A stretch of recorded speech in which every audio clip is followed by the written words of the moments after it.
Manufactured విట్నెస్లు. అంటే ఒక నేరంతో ఒక మనిషికి సంబంధం ఉండదు, కానీ ఏకంగా వీళ్ళకి సంబంధించిన ఒక వ్యక్తిని క్రియేట్ చేస్తున్నారు. ఆయన చేత ఆయనను అప్రూవర్ అంటున్నారు, ఆయన చేత ఇష్టం వచ్చిన మాటలు మాట్లాడిస్తున్నారు, ఒక ఎవిడెన్స్ మ్యానుఫ్యాక్చర్డ్ ఎవిడెన్స్ క్రియేట్ చేయిస్తున్నారు. ఆ మనిషితో ఈ మనిషి పేరు చెప్పిస్తున్నారు, ఈ మనిషిని ఇలా అరెస్ట్ చేస్తూ ఉన్నారు. ఇంతవరకు ఎప్పుడు హిస్టరీలో ఇటువంటి కార్యక్రమాలు ఎప్పుడు జరగల. ఒక తప్పుడు సాంప్రదాయానికి పెద్ద మనిషి చంద్రబాబు నాయుడు గారు ఈరోజు బీజం వేస్తూ ఉన్నాడు. ప్రతి నియోజకవర్గంలో కూడా పాత కేసులు ఏమేమి ఉన్నాయని చెప్పి తవ్వుతున్నారు. ఆయన పాత కేసులలో ఇప్పుడు మన ఎమ్మెల్యే క్యాండిడేట్లను ఎలా ఇరికించాలి అని చెప్పి, ఆ కేసుల్లో ఎలా ఇరికించాలి అని చెప్పి ఇప్పుడు చూస్తూ ఉన్నారు.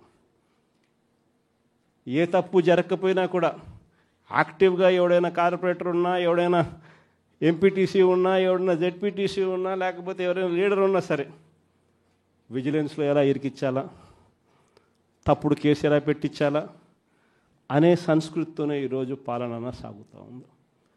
నేను ఒకటి చెప్తా ఉన్నా, ఈరోజు కష్టంలో ఉన్న వైఎస్ఆర్సీపీ అన్నదమ్ములను నేను ఈరోజు చూస్తూ ఉన్నా. నేను మీ అందరికీ ఒకటే చెప్తా ఉన్నా, మీ అన్నగా, మీ తమ్ముడిగా, మీ బిడ్డగా ఒకటి చెప్తా ఉన్నా. నెక్స్ట్ వచ్చే జగన్ 2.0లో పరిస్థితి ఈ మాదిరిగా ఉండదు. ఈరోజు ప్రతి కార్యకర్త కష్టాన్ని చూస్తూ ఉన్నా కాబట్టి చెప్తా ఉన్నా. ఇంతకుముందు మన హయాంలో మనం వచ్చే టయానికే కోవిడ్ మహమ్మారి మధ్యలో 2019 జూన్లో మనం ప్రమాణ స్వీకారం చేశాం. ఆ తర్వాత ఆ మార్చిలోనే ముగియక మునిపే, ఒక సంవత్సరం కూడా సరిగ్గా ముగియక మునిపే 2020 మార్చి వచ్చేసరికి వెంటనే కోవిడ్ వచ్చింది.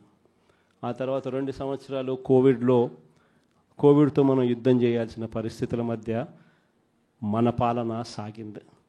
బహుశా కార్యకర్తలకు అనుకున్న మేరకు బహుశా నేను చేయలేకపోయి ఉండొచ్చు, కానీ ఇవాళ ఒకటే చెప్తా ఉన్నా. ఈరోజు ఈ కష్టాన్ని చూసిన వ్యక్తిగా చెప్తా ఉన్నా, రేపొద్దున ఇలా ఉండదు. రేపొద్దున జరిగే ప్రతి విషయంలోనూ వైఎస్ఆర్సీపీకి కార్యకర్తే నెంబర్ 1గా ఉంటాడని మాత్రం ఖచ్చితంగా చెప్తా ఉన్నా. ప్రతి కార్యకర్తకు నేను ఒకటే చెప్తా ఉన్నా, ఎవడెవడైతే మీకు అన్యాయం చేశాడో పర్వాలా, అన్యాయం చేయండి, చేయించుకుంటాం, టైం మీది, కానియండి, కొట్టండి అని చెప్పండి. ఆడు ఎవడు ఏం చేస్తా ఉన్నాడో పేరు రాసుకోండి. రెడ్ బుక్ అని నేను చెప్పను, కానీ పేరైతే రాసుకోండి. మీరు ఏ బుక్లో రాసుకున్నా పర్వాలా, పేరైతే మీరు రాసుకోండి. దాని తర్వాత మాత్రం అన్యాయం చేసినోనికి సినిమా మాత్రం మనం చూపిస్తామని చెప్తాను. ఆ మనిషి రిటైర్డ్ అయి ఉన్నా కూడా లాక్కొని వస్తా, ఆ మనిషి దేశం విడిచిపెట్టిపోయినా లాక్కొని వస్తా. ఎవరిని వదిలిపెట్టేది ఉండదు. ఒక్కొక్కడికి మాత్రం సినిమా మాత్రం ఎలా చూపించానో అలా చూపిస్తామని మాత్రం చెప్తాను. ఖచ్చితంగా ఏదైతే నాటుతున్నారో, ఏదైతే ఇత్తుతున్నారో, ఇది రెండింతలు వీళ్ళకు పండే కార్యక్రమం కూడా జరుగుతుందని మాత్రం ప్రతి కార్యకర్తకు గట్టిగా చెప్పండి.